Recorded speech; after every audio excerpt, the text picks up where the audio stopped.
Hey everyone, welcome to your education. और हम कर रहे हैं यूपीएसआई के लिए पॉलिटी PYQs के साथ, ठीक है। और इसमें अब तक हमने 6 क्लास कर लिए और ये 7th क्लास है। चलिए शुरू करते हैं। पहला सवाल है कि निम्नलिखित में से किस वर्ष में हाल ही में सूचना का अधिकार संशोधन अधिनियम अधिनियमित किया गया था। तो किस वर्ष में किया गया था? 2019 में। अब ये देखो, आरटीआई अमेंडमेंट एक्ट 2019 का, इससे क्या चेंजेस किए गए थे? जो CIC आपके मुख्य सूचना आयुक्त और सूचना आयुक्त जो है, इनके जो पूर्व कार्यकाल हुआ करता था वो 5 वर्ष तय था। लेकिन अब चेंज करके क्या कर दिया गया 2019 में? ये केंद्र सरकार के पास ये शक्ति है कि वो इस कार्यकाल को तय कर सकती है, ठीक है। और वर्तमान में कितना है? 3 वर्ष, ठीक है। सैलरी एंड अलाउंसेस के बारे में पहले CIC का जो जो CIC का जो वेतन होता था वो मुख्य चुनाव आयुक्त के बराबर होता था। और आईसीस का जो मतलब इंफॉर्मेशन कमिश्नर है, उनका चुनाव आयुक्त के बराबर होता था। लेकिन अब केंद्र सरकार तय करेगी। तो ये सब चेंजेस कर दिए गए। अगला सवाल, निम्नलिखित में से किस मामले में संसद को भारतीय संविधान के अनुच्छेद 323B के तहत विवादों के न्याय निर्णय के लिए प्राधिकरण स्थापित करने के लिए अधिकृत नहीं किया गया है? ये क्वेश्चन मैं करा चुका हूँ। 323B, जिसमें विभिन्न विभिन्न विषयों से जुड़े प्राधिकरणों के बारे में बात की गई है। पिछली क्लास में भी मैंने बताया था। 323 में यहाँ पे एडमिनिस्ट्रेटिव ट्रिब्यूनल्स के बारे में बात की गई है। तो जो प्रशासनिक प्राधिकरण है वो 323A में आते हैं। और बाकी विभिन्न विषयों से संबंधित, जैसे भूमि सुधार हो गया, कर का मामला हो गया, उद्योग और श्रम हो गए, ये सब 323B में आते हैं। पर्यावरण के बारे में इसमें चर्चा नहीं की गई है, ठीक है। और ये 42nd अमेंडमेंट से आया था। 14A जो आपका भाग है संविधान का, वो इससे संबंधित है। इस वाले में सिर्फ यही दो, 323A और 323B, यही दो अनुच्छेद हैं इस भाग में। तो ये भाग भी पूछ लिया जाता है कि किससे संबंधित है, तो ये इन प्राधिकरणों से संबंधित है, ठीक है। तो इसको भी ध्यान रखना, ट्राइब्यूनल से रिलेटेड। अगला क्वेश्चन है कि विश्व व्यापार संगठन का मुख्यालय कहाँ स्थित है? तो विश्व व्यापार संगठन का मुख्यालय आपका है, ये देखो, इसको WTO को बनाया गया 1 जनवरी 1995 में। बेसिकली इसने रिप्लेस किया था इसको, GAAT को, ठीक? जो 1948 से काम कर रहा था, ठीक है। और मराकेश समझौते के तहत 1995 में WTO बना। इसका हेडक्वार्टर जिनेवा, स्विट्जरलैंड में है। इंडिया इसका पार्ट, इसका जो इसका सदस्य है या नहीं? हाँ, है, ठीक है। तो ये सब बातें याद रखनी है, क्योंकि ये क्वेश्चन भी कई बार बन जाता है, इनमें से किसका सदस्य नहीं है। तो फिलहाल ये याद रखना कि WTO का है और जिनेवा इसका मुख्यालय है। काम क्या करता है? इंटरनेशनल ट्रेड से रिलेटेड मामले देखता है। अगला क्वेश्चन, फोर्थ क्वेश्चन कहता है कि जब आपातकाल की उद्घोषणा चल रही हो तब निम्नलिखित में से किसे लोकसभा का कार्यकाल बढ़ाने का अधिकार है? ये क्वेश्चन भी मैं करवा चुका हूँ। भारतीय संसद ऐसा कर सकती है। कब किया गया था? 1971 से 1976 तक ये चलना था। तो मार्च से लेकर 1977 तक किया गया था, फिर दोबारा 1978 तक कर दिया गया था। पर ये वाला पूरा नहीं हो पाया था, ये बीच में चुनाव करा लिए गए थे। चुनाव हो गए थे मार्च में, ठीक है। तो ये एक ही बार बढ़ा है, मतलब वैसे तो 2 बार बढ़ा है, पर अब तक एक ही बार ऐसा हुआ था कि इस वाली लोकसभा के लिए कार्यकाल बढ़ाया गया था। और एक बार में कितने दिन के लिए बढ़ा सकती है, ये क्वेश्चन मैं करा चुका हूँ, ये बताओ। और आपातकाल के समाप्त होने पर, अगर आपातकाल समाप्त हो जाता है तो 6 महीने के अंदर अंदर आपको फिर से चुनाव कराने होंगे। 1 वर्ष तक बढ़ा सकती है, अभी बता देता हूँ, ठीक है। एक बार में 1 वर्ष के लिए बढ़ाया जा सकता है, फिर एक बार और बढ़ा सकते हैं 1 वर्ष के लिए, अनिश्चित काल के लिए बढ़ सकता है, ठीक है। अगला क्वेश्चन, अगला क्वेश्चन कहता है कि प्रत्येक भूमि अधिग्रहण, पुनर्वास और पुनर्स्थापन प्राधिकरण में यहाँ कितने व्यक्ति होता है या होते हैं? तो इसमें केवल एक ही व्यक्ति होता है। और ये एक मतलब ऐसा निकाय है, जैसे LARR एक्ट 2013, ठीक है। ये क्वेश्चन लगभग हर बार मैं करा रहा हूँ। तो इसका जो सेक्शन 51 और 52 है, ये इसकी संरचना से ही रिलेटेड, ये प्राधिकरण की संरचना। तो बेसिकली प्राधिकरण संरचना में क्या है कि ये एक सदस्यीय निकाय है, एक सदस्यीय निकाय, ठीक है। और इसमें कौन होता है, जिसको आप क्या बोलते हैं, पीठासीन अधिकारी, पीठासीन अधिकारी, ठीक है। और इसकी नियुक्ति करती है आपकी राज्य सरकार, पर इसकी सलाह पर जो हाई कोर्ट के आपके राज्य सरकार जो है, जिस राज्य की है, हाई कोर्ट के जो मुख्य न्यायाधीश है, ठीक है, उनकी सलाह से फिर इनकी नियुक्ति की जाती है। और योग्यता भी दे रखी है, तो योग्यता भी जानना चाहो तो जान सकते हो कि डिस्ट्रिक्ट या तो जज हो, या बनने की योग्यता हो, या फिर 7 वर्षों तक एडवोकेट रहे, ठीक है। तो ये सब योग्यता है। और अगर हटाने की बात हो तो वही 3 साल या 65 साल, ठीक है, 3 साल का कार्यकाल या 65 वर्ष की आयु में हटाया जा सकता है। और ये इसका जो निर्णय होता है वो एक तरह से दीवानी न्यायालय की तरह मान्य होता है। इसको फिर आप सीधा हाई कोर्ट में ही चैलेंज कर सकते हो। और ये इसलिए है ताकि ये जो पुनर्स्थापन और पुनर्वास के जो मामले हैं उनको जल्दी से निपटाया जा सके, ठीक है। अगला क्वेश्चन देखते हैं, भारत के चुनाव आयोग के सदस्यों की नियुक्ति कौन करता है? तो ये भारत के राष्ट्रपति करते हैं। 2023 में अब एक रूल और आ गया है, पहले इसमें क्या था, मार्च में, शायद मार्च में, हाँ मार्च 2023 में ही बोला था कि एक समिति होगी जिसमें सीजीआई को शामिल किया गया था। लेकिन फिर गवर्नमेंट रूल लाई और 2023 में एक समिति होगी। इस समिति में कौन कौन होंगे? प्रधानमंत्री और विपक्ष के नेता और एक प्रधानमंत्री द्वारा नामित एक कैबिनेट मंत्री।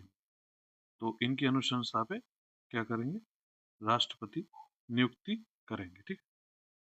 आगे बढ़ते हैं। अगला क्वेश्चन है कि मद्रास राज्य वर्सेस चंपकम दुराई राजन मामले में ये मामला में सर्वोच्च न्यायालय ने फैसला सुनाया कि, तो क्या फैसला सुनाया था, बेसिकली ये डीपीएसपी वर्सेस डीपीएसपी वर्सेस मौलिक अधिकार, यानी कि फंडामेंटल राइट्स का पहला मामला है स्वतंत्र भारत का, ये पहला ऐसा मामला था। तो हुआ क्या था, बेसिक में थोड़ा सा बता देता हूँ कि मद्रास राज्य ने क्या किया कि कॉलेज में जाति आधार पे सीटें आरक्षित कर दी, ठीक है। तो चंपकम दोराई राजन इस मामले को लेकर कोर्ट गए और उन्होंने कहा कि ये तो एक तरह से भेदभाव है। तो सुप्रीम कोर्ट ने फिर क्या कहा, सुप्रीम कोर्ट ने कहा कि ये बात ठीक है, और ये 29(2) यानी कि ये वाला सांप्रदायिक अधिनियम के अनुसार जाति आधारित आरक्षण भारत के संविधान के अनुच्छेद 29(2) का उल्लंघन है, ठीक है। तो ये बात इस मामले में कही।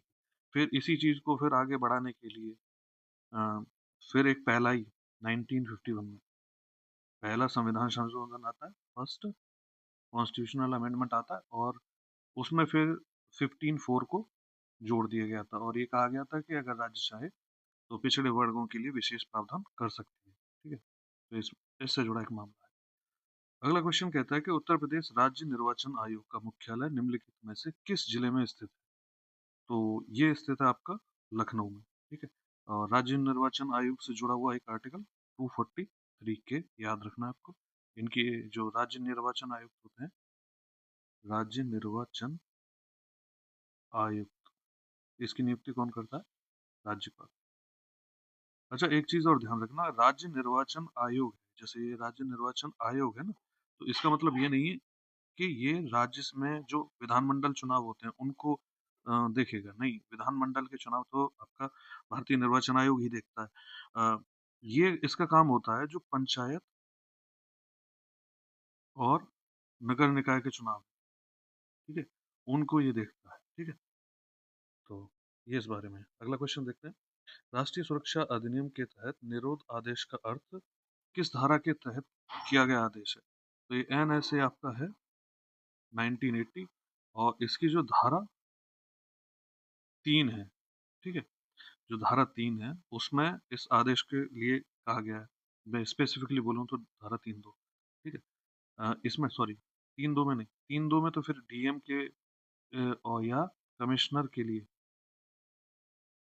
ये पावर ट्रांसफर करने की बात कही है। 3 में ये बात है, 3 में कहा गया है कि अगर राज्य को ऐसा लगता है कि किसी व्यक्ति पे मतलब किसी व्यक्ति को डिटेन करने लाना चाहिए क्योंकि वो राज्य के लिए खतरा हो सकता है या जो एक तरह से पब्लिक एट लार्ज के लिए खतरा हो सकता है, तो उसको क्या करेंगे, वो डिटेन कर लें, ठीक है? अब ये डिटेन करने वाली पावर राज्य चाहे तो 3(2) में ये डीएम या कमिश्नर को ट्रांसफर कर सकता है, ठीक है? तो ये इस बारे में है। अगला क्वेश्चन, अच्छा ये दोनों के लिए है, केंद्र प्लस राज्य। किसी सरकार को भी ऐसा लगता है कि कोई व्यक्ति अम, ऐसा समस्या खड़ी कर सकता है तो उसको डिटेन कर सकता है।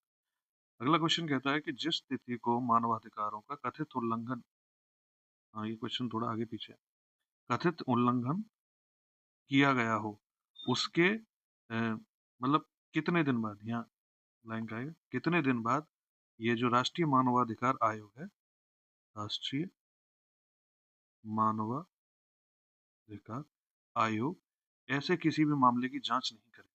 मतलब ये है कि अगर आपका 1 जनवरी को आपका कोई मानवाधिकार का उल्लंघन होता है तो उसके कितने दिन के बाद राष्ट्रीय मानवाधिकार आयोग उस मामले की जांच नहीं करेगा, ठीक है? तो इसकी लिमिट है 1 वर्ष, ठीक है? तो अगले 1 जनवरी से पहले आपको ये मामला सेटल करना होगा, उसके बाद इसकी जांच नहीं कर सकता है, और ऐसा 36 में कहा गया है, ठीक है? ये एक्ट है ना, मानवाधिकार संरक्षण अधिनियम 1993, 1990, ठीक है? हाँ, तो ये ऑफिशियल नाम इसका यही है। फिर 94 में हुआ सेंट परसेंट वाला मामला। तो मानवाधिकार संरक्षण अधिनियम 1993। अब इसमें यही चीज, इसकी धारा है ये 36, तो उसी में ये सब लिखा हुआ है, 1 वर्ष के बाद इसकी जांच नहीं की जा सकेगी। और इसी में ऐसा भी लिखा है कि अगर राष्ट्रीय आयोग जो है वो किसी ऐसे मामले की जांच नहीं कर सकता है जिसका पहले से ही कोई राज्य का आयोग उसकी जांच कर रहा हो या महिला आयोग कोई जांच कर रहा हो, ठीक है? तो इस तरह के मामले की जांच नहीं कर सकता है, ठीक? अगला क्वेश्चन है 11वां। ये कहता है कि किस मामले में सर्वोच्च न्यायालय ने निर्देश दिया कि किसी भी बच्चे को जेल में नहीं रखा जाना चाहिए और किशोर न्याय प्रणाली में एक रूपता लाने के लिए एक केंद्रीय कानून बनाया जाना चाहिए। तो ये केस है सजिला बरसे बनाम सचिव बाल सहायता सोसाइटी एवं अन्य, 1986 का ये केस है। तो इसमें कहा था कोर्ट ने, सुप्रीम कोर्ट, तो इसमें कोर्ट ने कहा कि किसी भी स्थिति में बच्चों को जेल में नहीं रखा जाना चाहिए, ठीक है? और 16 वर्ष से कम की आयु के बच्चों के लिए चिल्ड्रन होम हो। अगर देखिए राज्य ऐसी व्यवस्था नहीं कर पाता है तो ऐसा भी कहा गया था कि उनको फिर हिरासत में नहीं रखा जाना चाहिए, उनको क्या है कि जमानत पे छोड़ देना चाहिए। इस तरह की काफी सारी बातें थी। और फिर ये भी बात है कि किशोर न्याय अधिनियम 1986 ये इसी के बाद बना, ठीक है? क्योंकि ऐसे न्याय प्रणाली की बात की गई थी ना, तो ये बना फिर इसी के आधार पे आज आपका जेजे एक्ट, जुवेनाइल जस्टिस, यही मतलब है किशोर न्याय अधिनियम, ठीक है? तो ये 2015 का वर्तमान में लागू है, जिसके अकॉर्डिंग क्या है, 18 वर्ष से कम मतलब बालक की कैटेगरी में, ठीक है? वो बालक की कैटेगरी में आना है, और इसके लिए हर जिले में एक किशोर न्याय बोर्ड की व्यवस्था की भी बात की गई, जिसमें कौन कौन होगा, एक मजिस्ट्रेट और 2 सामाजिक कार्यकर्ता, सामाजिक कार्यकर्ता, ये सब आपको याद रखना है। अगला क्वेश्चन देखते हैं। अगला क्वेश्चन है कि संबंधित उच्च न्यायालय या किसी अन्य उच्च न्यायालय के सेवानिवृत्ति न्यायाधीश से अस्थायी अवधि के लिए उस राज्य के उच्च न्यायालय के रूप में कार्य करने का अनुरोध कौन कर सकता है? तो ऐसा अनुरोध, ये देखो इससे एक जुड़ा एक आर्टिकल है 224 ए, जिसमें ये कहा गया है कि जो उच्च न्यायालय के हाँ, उच्च न्यायालय के जो सेवानिवृत्त न्यायाधीश हैं उनके न्यायाधीश हैं उनसे उसी न्यायालय में या अन्य उच्च न्यायालय में न्यायाधीश के रूप में कार्य करने का अनुरोध उस राज्य का मुख्य न्यायाधीश कर सकता है, ठीक है। और उसमें फिर लेकिन ऐसा करने से पहले प्रेसिडेंट की अनुमति आवश्यक है। तो प्रेसिडेंट की अनुमति होनी चाहिए और जिनसे अनुरोध किया जा रहा है, जो सेवानिवृत्त जज हैं, उनकी भी अनुमति होनी चाहिए। और वो जब तक इस पद पर काम करेंगे, उनको वही सारी पावर होगी जो एक उच्च न्यायालय के न्यायाधीश के पास होती है, ठीक है। साथ ही में उनके जो भत्ते वगैरह हैं, वो सब प्रेसिडेंट की अनुमति से डिसाइड किए जाएंगे, ठीक है। 2000 सॉरी 2000 नहीं 2014 में ये प्रावधान है कि हाई कोर्ट होगा किसी भी स्टेट का, मतलब प्रत्येक राज्य का, ठीक है। और 217 में ये प्रावधान है कि उच्च न्यायालयों के जो न्यायाधीशों की नियुक्ति से संबंधित प्रावधान। ये दोनों भी थोड़ा सा याद रखिए। अगला क्वेश्चन देखते हैं। अगला क्वेश्चन है, भारतीय संविधान के निम्नलिखित में से किस अनुच्छेद में सहकारी सोसाइटियां बनाने का अधिकार से संबंधित प्रावधान शामिल है? तो ये प्रावधान आपका दे रखा है 19(1)(c). अच्छा, इसमें पहले संगठन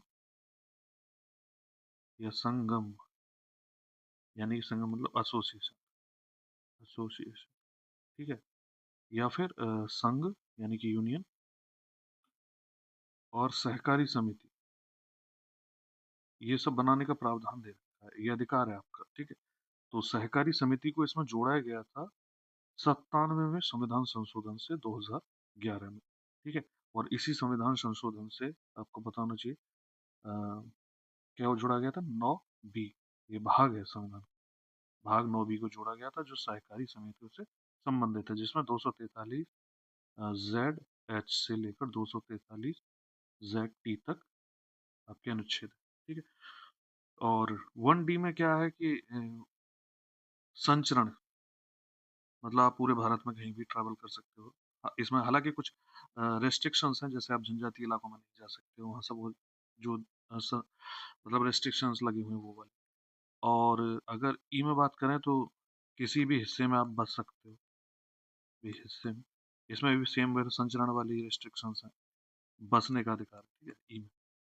और बी की बात करें तो ये शांतिपूर्ण सभा, ठीक है, शांतिपूर्ण सभा करिए और एक में मिला लीजिए 19(1)(a) को, तो फिर पूरा क्या हो गया, धरना प्रदर्शन एकदम करते रहिए, ठीक है। ये अधिकार है आपका। अगला क्वेश्चन देखते हैं। अगला क्वेश्चन कहता है कि निम्नलिखित में से किसने प्रदर्शित किया कि लोगों के प्रति जिम्मेदार कोई भी मंत्रालय संविधान के भाग 4 में उल्लेखित प्रावधानों की अनदेखी को सहजता से बर्दाश्त नहीं कर सकता? तो ये देखो, भाग 4 मतलब DPSP, जिसके बारे में मैं पहले भी बता चुका हूँ, ये कैसे होते हैं, नॉन जस्टिसिएबल, मतलब इनको लेके आप कोर्ट नहीं जा सकते। तो अल्लादी कृष्ण स्वामी अय्यर का ये कहना था कि ऐसा नहीं है कि अगर ये कोर्ट नहीं जा सकते हैं तो फिर आप मंत्री जो हैं, जो मंत्री हैं, वो इसको एकदम के ठीक है, अगर प्रावधानों की अनदेखी हो रही है तो कोई बात नहीं, चलो भैया। उन्होंने कहा था कि ये जनता के प्रति जवाबदेहिता है आपकी, ठीक है। तो इस तरह की बात इन्होंने कही थी। इंटरेस्टिंग बात कही थी केटी शाह ने। केटी शाह ने कहा था कि ये एक ऐसा चेक है जो बैंक की सुविधा पे, ठीक है, बैंक की सुविधा पे निर्भर कर, मतलब बैंक की सुविधा कहती है कि, मतलब बैंक के मन में है कि ठीक है चलो बना देते हैं चेक, तो कर देंगे, नहीं तो नहीं करेंगे, उस टाइप का मामला था, ठीक है।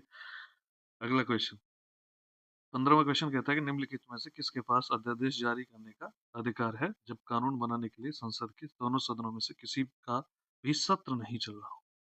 तो ये भारत के राष्ट्रपति के 123 आर्टिकल के तहत एक पावर है जिसे आप अध्यादेश की शक्ति के नाम से जानते हैं, ठीक है। और जब ये अध्यादेश कर दिया जाता है तो और फिर सत्र शुरू होता है, ठीक है। तो सत्र शुरू होने के 6 सप्ताह के अंदर अंदर आपको इस अध्यादेश को मंजूरी देनी होती है, अन्यथा इसका कोई महत्व नहीं। 213 में यही पावर सेम राज्यपाल के लिए भी, ठीक है। तो बढ़ते हैं आगे।